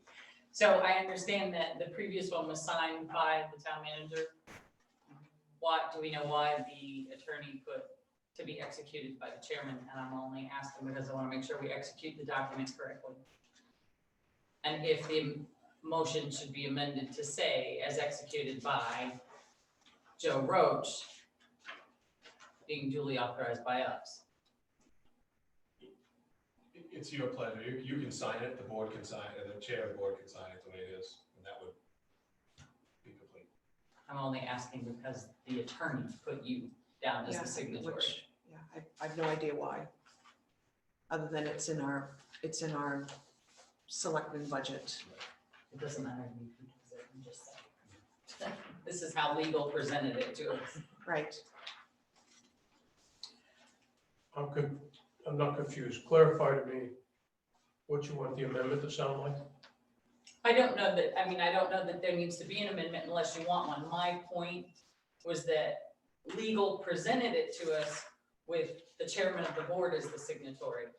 Last agreement was the town manager as the signatory. So my suggestion, if you wanted the town manager as the signatory, then it does need to be amended to say that, because as it's presented, it's the chairman.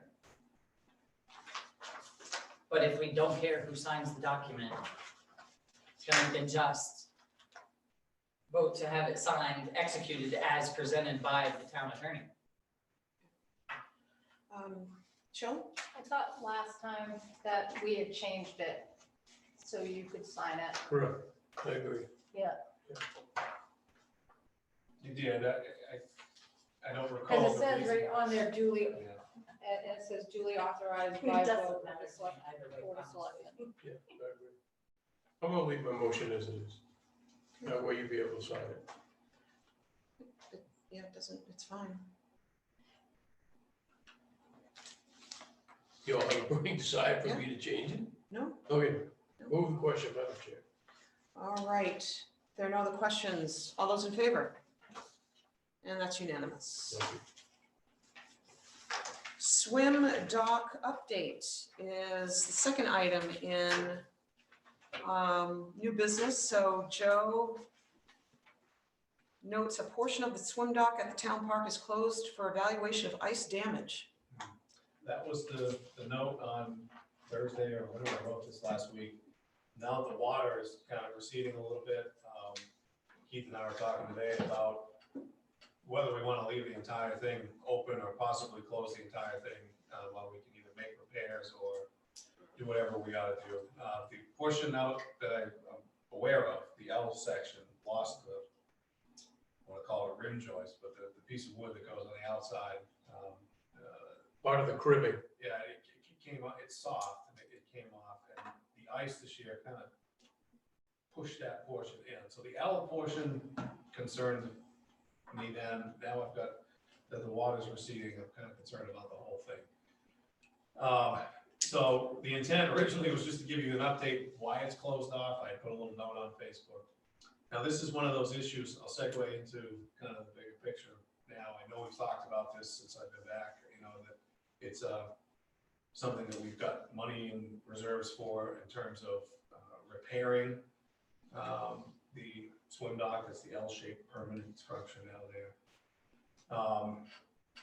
Obviously, I'm not going to rebuild that thing in the next couple of weeks. So number one, I want to let you know that if we determine tomorrow or the next couple of days, the whole thing needs to be blocked off, I'm going to do that, and I'll let folks know.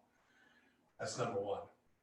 Number two, it kind of makes me think about, you know, what do we want to do long term with that? I know there's a couple of schools of thought. The first one is it's a fixture. It's in the physical sense and also in the historical sense. It's been there a long time. It's got rocks and cribbing underneath that, you know, make it affixed to the earth. One school of thought is you could rebuild it where it is. Use the same rocks, put new cribbing, put a new top. That would be an expensive undertaking. It's been a couple, probably 3 decades almost since that happened, at least 2, probably 3. That's one option. Another option, which again, and I'm not asking you to decide this tonight, I'm just sharing with you. Do we pursue that, or should we pursue putting in, you know, a floating dock, kind of like what the boat dock is, something that goes in and out each year, and that may be part of what we do initially. If that has to be closed off, maybe we'll put something there to get us through the summer, and then think about how we're going to handle that dock long term.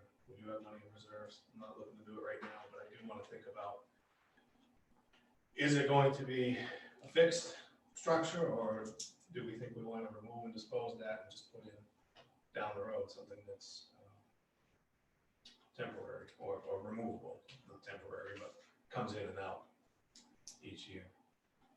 Again, I know you weren't primed for that, so I'm not looking for action on it right now. I just kind of wanted to share that with you because it shifted in my mind. I thought we had more time, and then the ice kind of loosened some of that stuff up, and now I'm thinking differently.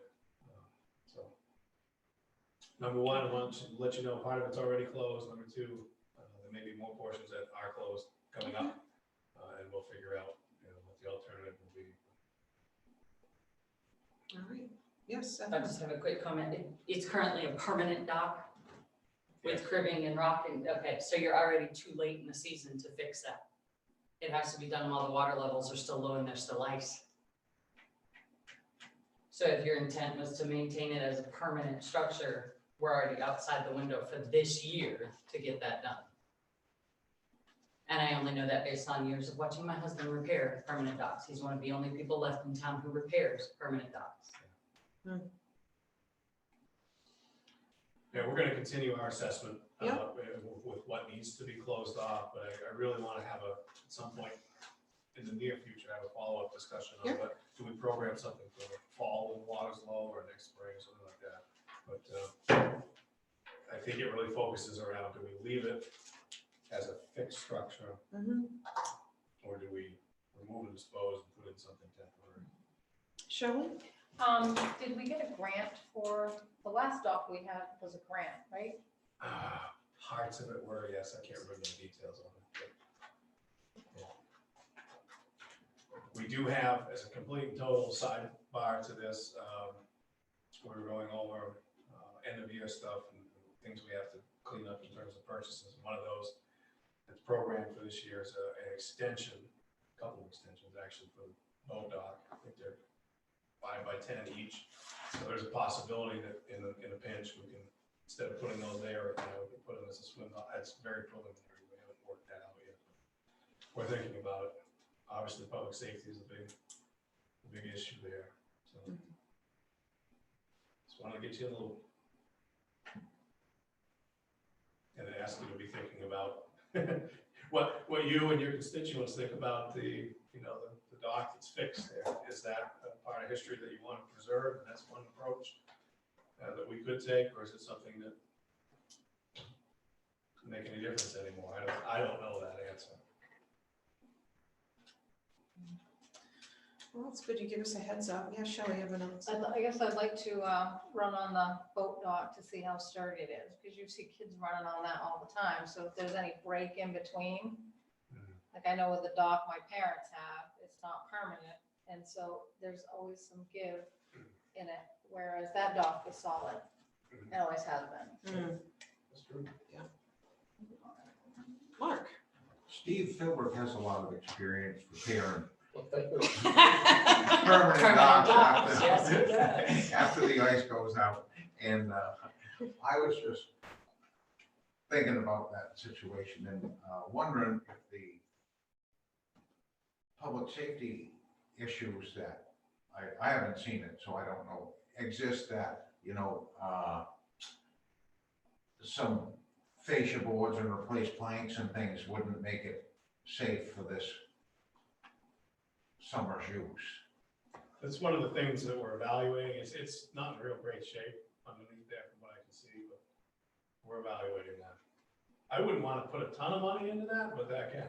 Maybe you folks do. Right, but I was just wondering about if some of the logs underneath and the cribbing are soft and things like that, I mean, just listening, not having seen it, I don't know as far as kids walking on it and swimming off it and stuff like that, what kind of risk that would present to them. Right now, it's quite a risk. I mean, Okay. there's a board, again, that rim joist is missing off the front. There's some spots that are Okay, compromised. yeah, I mean, it's just making me curious listening. I don't know what's there to latch into underneath, to screw that back into. So anyway, Okay. we're evaluating it. It may be, part of it's closed now, more of it may be closed, we're going to continue to evaluate. But at some point, probably sooner than later, I understand where Mark's coming from. I want to get through the season, I want there to be public safety. But we got to think about long-term, what's your druthers with this, what's the community's druthers, which way do you want us to go? So we can start getting some estimates and figure out what our game plan is. Okay. Well, you've been given a heads up. Thank you, Joe. That's it for new business. We move into the town manager report, and we've got department head updates from fire rescue. Yes, Shelley. So I've actually had a couple of people that approached me to ask if there was some kind of report that showed what trucks were used and how often they were used. So I was wondering if that's something that could be added to the fire department updates on when there is a call and what vehicles are used. Just an idea.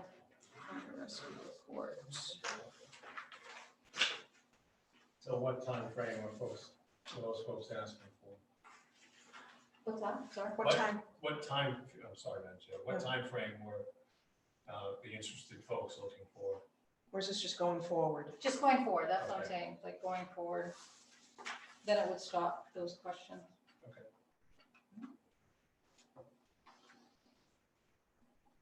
All right. Fire rescue, we also have a report from the Rangeley Police Department and also from the planning department. And thank you for providing the reports. And you can see at the bottom of the code enforcement officer's report, there's some comparison numbers from for the current year and the prior 2 years. Moving on to the calendar, town meeting, June 14th, a week from tomorrow. June 30th, the front counter is closed for year end. All other services open per usual. July 4th is our first meeting in July, so that has been moved to Tuesday, July 5th. And July 14th at 4 p.m. Is the tax commitment workshop with the assessor. That will be the only item on the agenda as far as. And then other business, the ortho imagery update. Joe. Thank you, Madam Chair. I have to remind myself. The provider was successful in getting all the images. It was in quality control. There was an email after this, after I put this together for you. I think it came in over the weekend, maybe it was Friday. I think in August, we'll be able to see some of the images, so we won't be able to see any of them, as I understand it, until August, which sounds like a ways away, but not. So they were able to get all the pictures they needed. That was just an update from a citizen on the question. Any questions for Joe? Next up is the chassis build update and the increase in costs. So Joe, I'll turn this one over to you. I just want, again, this is something I want to keep you in the loop on. Keith brought it to my attention that I had a brief call with Daigle on Friday about this. They've been purchased by a much bigger company. Allegiance Trucks is buying up all kinds of dealerships.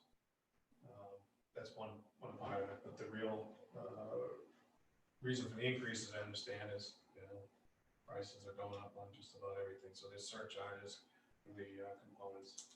Doesn't know exactly yet. So when I know exactly what it is, I'll come back to you, let you know. Just wanted you to be in the loop on it. Shelley. Okay. Perfect example. So this is a vehicle that we've already ordered and that's being worked on, correct? It hasn't even made it to the assembly line yet. So at the time of this email, the assembly line projection was July 20 something. When I talked to him the other day, I think it was in August. So it's. But they gave us that price. I did. So I'm just going to give you an example. I ordered my Bronco in February. I did not get that until August, but my price did not change. It was due to waiting and everything like that, and then waiting for parts. So that, I just don't understand why it's allowed to be an increase on something that they'd initially said that this was the price. And that actually went through our purchasing policy and it got approved for that purchase price. So I guess I have a hard time with that because, once you make a commitment, I mean. I agree with you. Okay. Yes. All right, cool. I agree with you. I'm just letting you know their position on this. This is what they're saying. Right, but. I wanted you to be in the loop and not. Didn't this happen with what was it,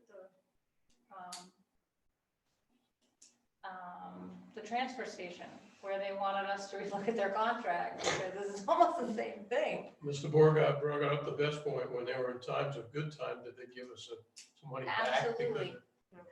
Same thing. I mean, have a good day. Appreciate the info. Yeah. I agree with you. Well, that's just it. And It's then a the same way competitive- with Loon Lake Road. We've come across this like twice, where people have come back to us and say, oh, no, it's gonna be more money. I wonder how it would go over if I walked up to your table while you're eating your steak going, just got the bill for the food, it's going up. Hope you enjoy your steak. That ain't Well, gonna work. Yeah. I agree with Shelley. I think when we accept a bid under a competitive process, that's that. I mean, are we? And if we would have gone with a little bit of higher bid, would they have treated us the same way? I mean, I understand that there are unforeseen circumstances. also been through a couple acquisitions, and you don't stop midway through to say, oh, no, we can't do it this deal this way, even though this person said to do it this way. So, I mean, I don't know. Yeah, Just wanted to make you aware of it. Yeah. Thank you. If there aren't any other questions on that one, Ethna, I don't know if you were the only one that didn't weigh in. Any thoughts or anything different? With regards to this, Yes. thank you so much, Joe, for the information, and to Dable and Bolton, but we agreed on a price, so. Okay, I just wanted to make sure I didn't No. miss anything. No. Roxbury cell tower support, you can see that there is a generic, I'm guessing, they sent this out to a number of people. It's not specifically addressed to the town of Rangeley, but they're looking for cell tower support. Madam Chair. Yes. I would be in favor, since Mark is in the room, you got an awful lot of experience with this stuff.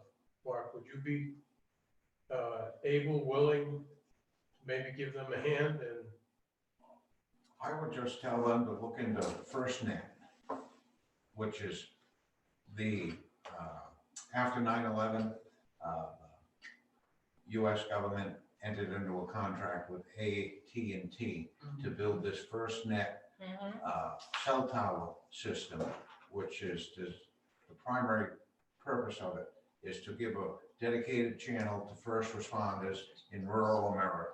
So that one out in the Galloway, that one at Bryan St. Louis is, that one up next to the Dallas town office on my road, that's all part of that system. And so there's the information that this So, town needs. I would recommend that they contact FirstNet. And there must be, supposedly, they're on like a 7 to 10 mile grid.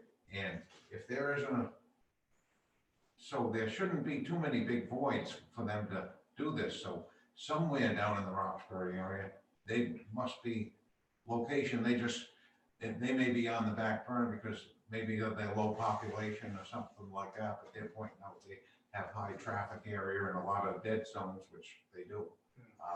So, yeah, you could tell them you support them in their efforts and recommend they look into FirstNet and see if then they don't fall into the grid there somewhere for future tower construction. And then FirstNet kind of takes it from there. I believe so, yes. Thank you. Thank you, Steve. Thank you, Mark. Yeah.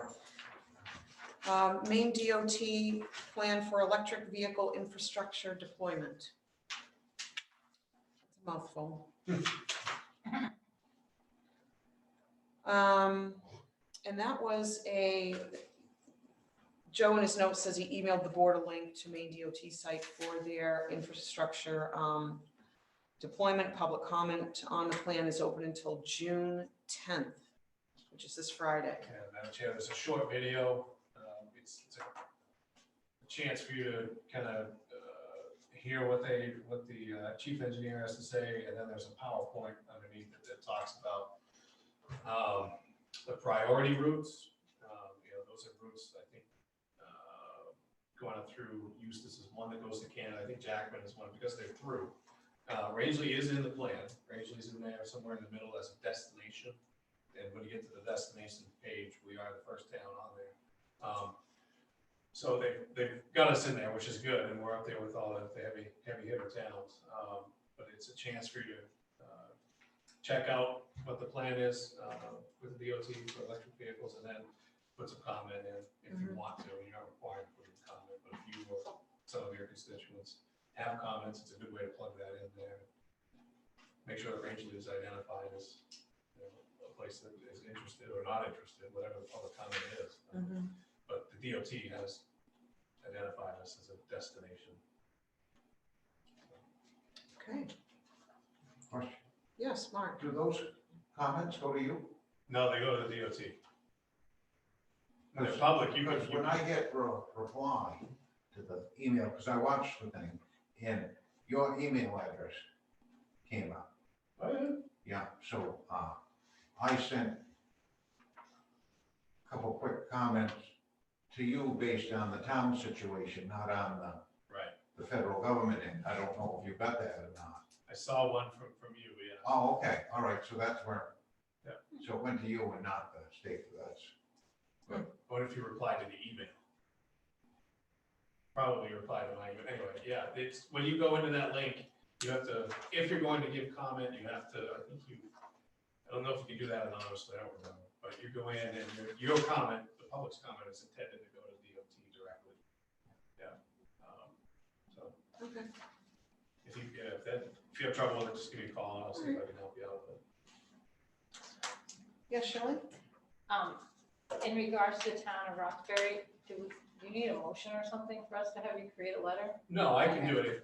Okay. What I gathered from the board, Madam Chair, was that you wanted me to write something and send it back. I brought this to you because it was written, sent to us by the Board of Selectmen in Roxbury. So as your peers, I wanted you to have the opportunity to discuss that, which you did, and I'm totally comfortable with willing to send them a letter on my letterhead and let them know that we talked about it, and we support it. Thank you. Last item under town manager report is the town manager evaluation forms. And Joe has provided, it's highlighted that the manager shall be evaluated by the selectmen no later than 45 days before the end of each anniversary year. So that brings us to July, Joe? Yeah, July 5th would be the last meeting before that timeframe begins. And we've got the current town manager evaluation form, which is 4 pages. And then there's an additional one for our consideration. That is the town of Rangeley employee evaluation form that Joe uses to see if, if we like this one better, if we want to stick to our, the one that is currently used. So if you haven't had a chance to review, we can discuss it at the next meeting. Shelley? I believe when this was being created, Which was being created? the employee evaluation form, it wasn't there before, and Annalee had created that.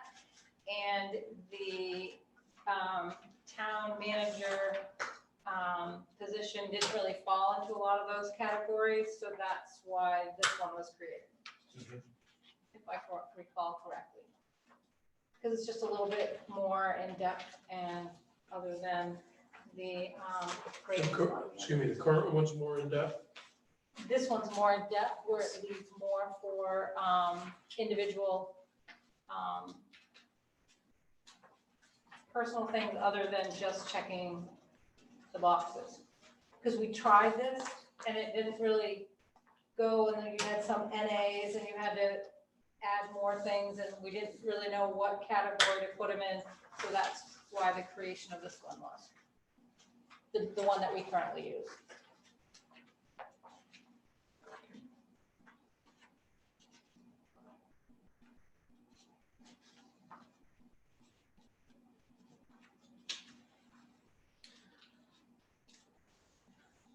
And I don't know what Ethan's thought is on these, so Shelley, you prefer to stick with what we've been using? Yep. That'd be my choice.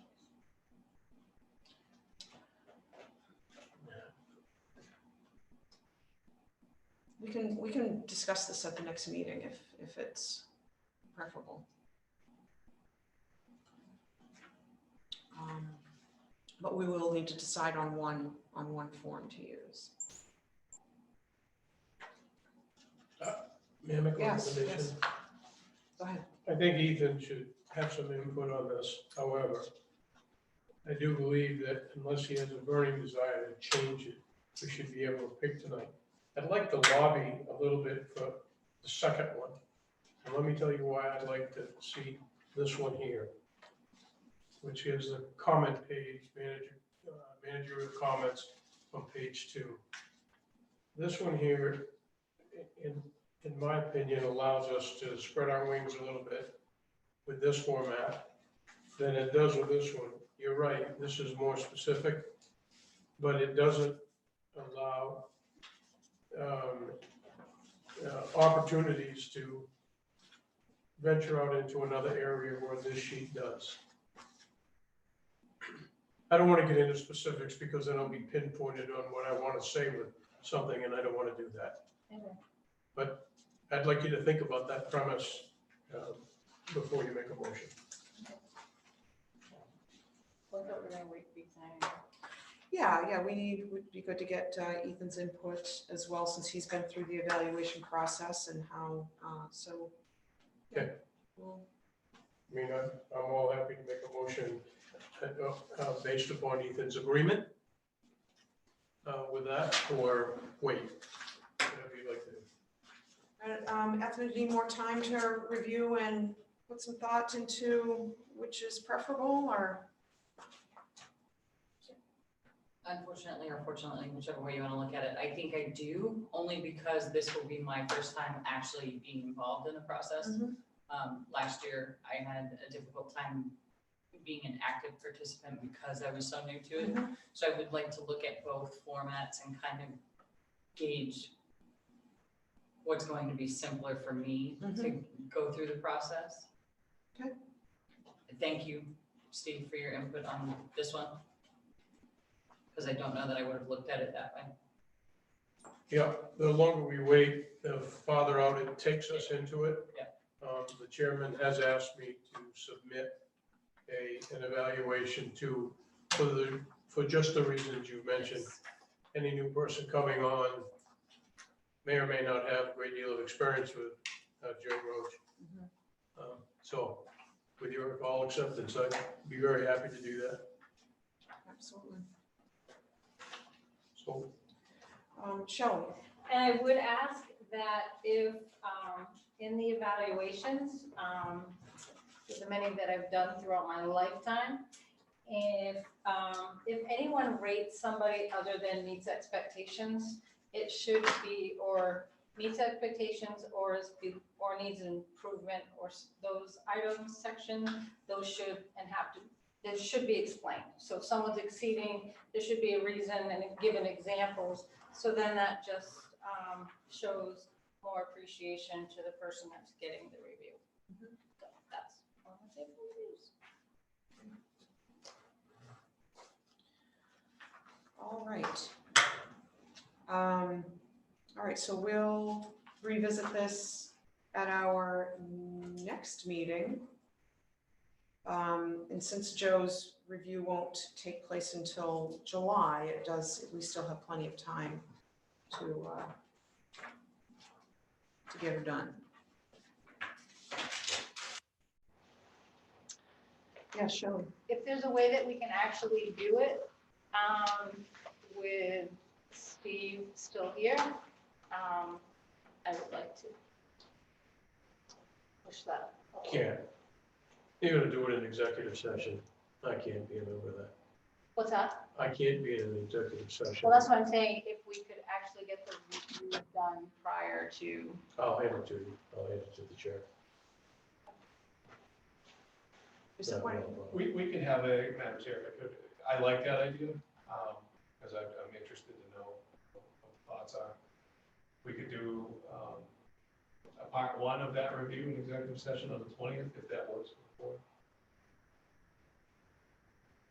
Just throwing that out there, because you'll still be here on the 20th, right? Yes, I won't miss another meeting unless I'm sick or that. So I've only missed 2 in all these years, so I pretty good track record. Pretty good track record. Something to think about. Yeah, I thank you for that. I don't think it's right for me to skew the board.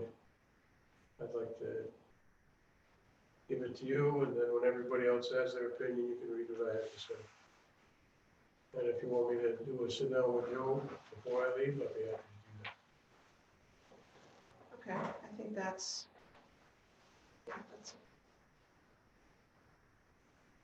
God, I'm expecting a party now, I'm leaving. Shelley? So we could always have a separate meeting. Yeah, You could always assign an executive session prior to. Yes, you Yeah. leaving. Well, your term expires the 30th, Right. so, Right. yeah, we can have, We don't necessarily have to do it on the 20th, we can just, everyone can just start collaborating, putting notes on both of them. But, just saying. Whatever the chair tells me. I'm happy to comply. yeah, I mean,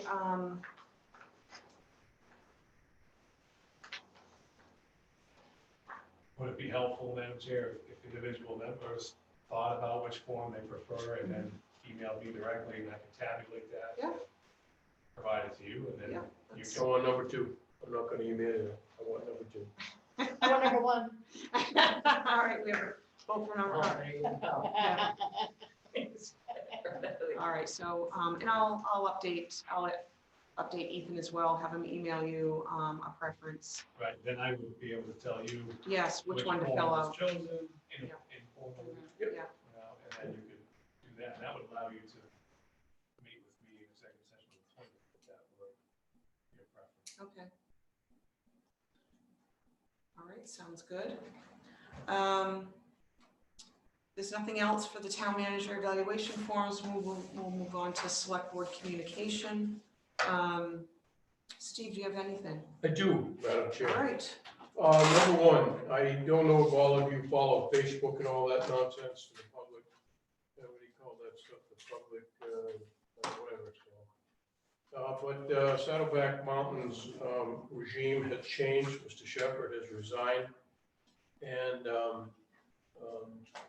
I wanted everybody to know that, whoever else out there is listening and doesn't follow Facebook. That, in my opinion, sets up some interesting, should be some interesting dialogue between Rangeley and Saddleback and the future ongoings of what's going on. Secondly, I need to disclose this comment that I have a conflict of interest. So in the interest of being objective and very respectful to Etna and her husband's business, there is some other technology that can be utilized for doing reconstruction and repairing.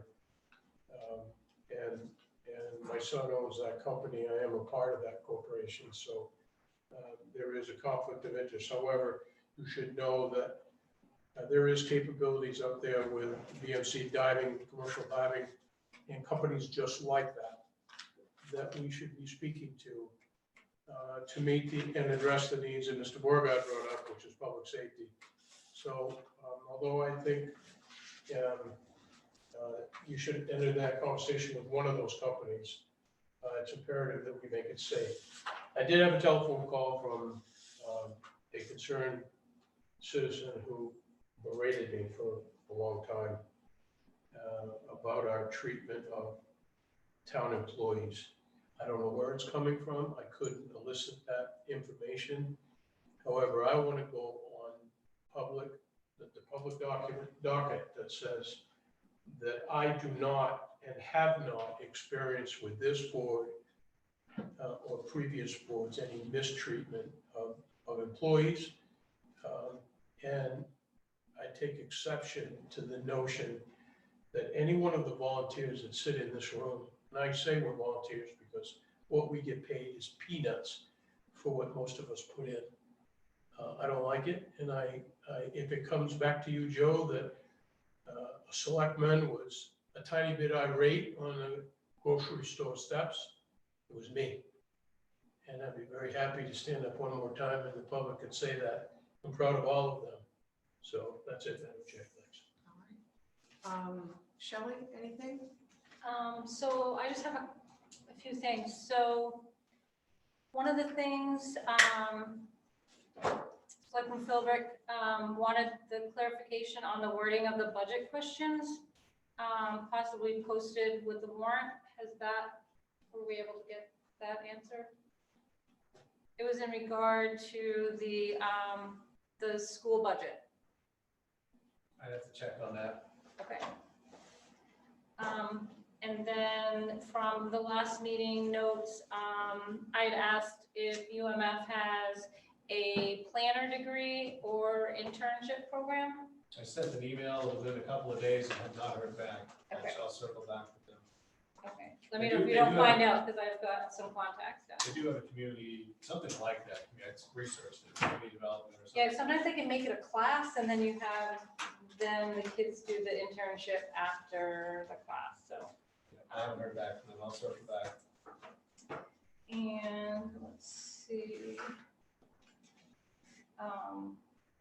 One of the other things is that I also was approached by a taxpayer that said that they didn't understand why the selectmen were having a hard time when we had the money to purchase the fire truck. And I explained that we don't have the full amount to purchase the fire truck. So I want to go on record for that to say that this town has a lot of rumors in it that start, and it's best growing up in this town to hit it head on and explain and say it right up front. So the other thing is I would like to congratulate the class of 2022 on their upcoming graduation, and I wish them all the best. And that's all I have. All right. Ethna, do you have anything? I do not. I just have something minor. You know, it goes back to Steve touched on the Rangeley Political Forum page, and you know, there's there are folks that suggest, you know, to get the word out beyond Facebook. You know, if there could be, you know, signage, whether it's, you know, with the message boards or whatnot. If they're, you know, with town, you know, we've got the town vote coming up, we've got candidates night coming up. This was in response to the announcement for candidates night. And this person, you know, is like, well, for those who aren't on Facebook, how are they going to know? Why can't there be more effort made to share this info? So anyway, and I think in the past, you know, we have used sandwich boards, whether it's, you know, town vote on June 14th and, you know, placed out a few days in advance, or if there is a, you know, if there is a special event, you know, typically there's been an effort. On the 9th. Candidates night on the 9th, you know, it would be nice for, you know, a sign to go, you know, in Aquasic and one, you know, wherever, the corner of Pleasant and Main Street, or up at the, I don't quite, or the corner of Loon Lake and Main Street, you know, just where people tend to go. So that's been regular feedback on the political forum page, as far as not relying on, you know, social media to spread information, or to think everyone's going to get that information. And that's all I have for me. Mark, you had a I question? think the IGA allows sandwich boards out in front too, because I've noticed when there's activities in Classic and also for the Maine Forestry Museum and the meal menu for the townhouse apartments, they're right outside the door. So I think if you wanted to put one there for candidates night, you could. Yeah. It does get a lot of exposure. Yeah. And I also think that in their application for their donation request, that the RGY radio station said that they put free public announcements on the air for the town of Rangeley as well, so. Yeah. Good point. Yep, alrighty. If there is, town, that's right too, I have a note here. Town, yeah, I was commenting to Shelley the other day that I went down to the town park just to kind of see how things looked. And there were 3 pieces of playground equipment out. And I know, and I'll revisit what we had budgeted for and designed out for the town park. But we did the aquatic park first and wanted something that was just really wonderful and attractive and was appealing for an age range. And I was shocked with the 3 pieces of playground equipment. And so, Joe, at the next meeting, I'll just come back with, we really wanted that to be like a wow, you know, we had improved that, you know, put almost $1 million in improvements, and the playground equipment was a big topic, and I just don't know, I don't know what happened. I mean, I know we took the big swing set out because that was a hazard, and then the expectation was a lot more would go back in. And I know this is before your time, but maybe just something for future discussion, if that's okay. Oh, yeah, no, it's a great idea. I know that, I can tell you what I do know is the town had been hoping for some grants for getting playground equipment. That didn't work out. So, yeah, we could bring that back. Keith and I have talked about it some over the last year and a half or so.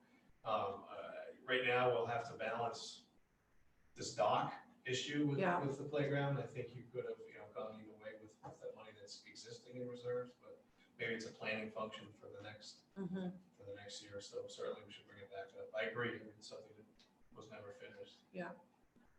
Shelley? I believe Mark called us on the carpet on that, and I thought we had set funds aside for that equipment. Because we had to utilize it to finish the bathhouse. Because the cost in that went above. So then I believe that when that was brought to our attention, I thought funds were put aside. You can correct me. I don't know about additional funds being put aside, but if my memory serves me well, originally in that park rehab project, there was $50,000 budgeted for playground equipment. Right. And I don't know what playground equipment costs, but looking at what's out there, I would think if you had spent a third of that already, you'd be pushing it. Okay, yeah, so that was, thank you, Shelley. I had made that comment to Selectman Ward earlier.